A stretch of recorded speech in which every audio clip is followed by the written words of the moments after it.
What is the difference between these two words? What is this? How we used to say content? எப்படி சொல்லுவோம்? Content. கண்டென்ட்ன்ற ரெண்டுமே ஒரேயான ப்ரொனன்சியேஷனா வார்த்தையா அப்படின்னு பார்த்தா இல்லை. ஸோ இப்போ ஃபஸ்ட்டு இது நவுன், பெயர்ச்சொல், நேமிங் வேர்ட். அப்போ இதை நம்ம எப்படி சொல்லணும்? கான்டென்ட்னு சொல்லணும். கான். ஸோ ஃபஸ்ட்டு சிலபிளில் இங்கே ஸ்ட்ரெஸ் கொடுத்து கான்டென்ட் அப்படின்னு சொல்லணும். செகண்ட் இதில் கொடுத்துருக்கிறது வேர்ப், ஆக்ஷன் வேர்ட், அது ஒரு வினைச்சொல். ஸோ அதை கண்டென்ட்னு சொல்லணும். இங்கே செகண்ட் சிலபிளில் தான் ஸ்ட்ரெஸ் கொடுக்கணும், கண்டென்ட்.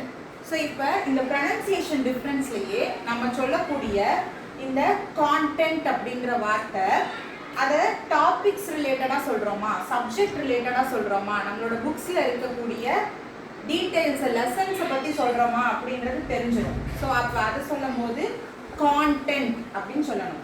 அதுவே நான் ரொம்ப செல்ஃப் சாட்டிஸ்ஃபைடாக இருக்கேன், ஹாப்பியாக இருக்கேன் அப்படின்ற மாதிரி சொல்கிறதுக்கு, நான் திருப்தியாக ஃபீல் பண்ணுறேன்னு சொல்கிறதுக்கு கண்டென்ட்னு சொல்லணும்.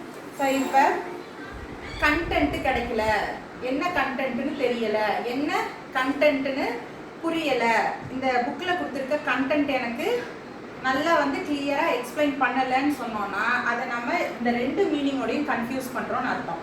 அதுவே த கான்டென்ட் அப்படின்னு சொன்னோன்னா that is called topics or subject or matter. அதுவே ஐ ஃபீல் கண்டென்ட் அப்படின்னு சொன்னோன்னா எனக்கு சாட்டிஸ்ஃபேக்ஷனோட ஹாப்பியாக இருக்கேன், திருப்தியாக இருக்கேன்னு அர்த்தம். So the way you pronounce the meaning it's changes. Thank you.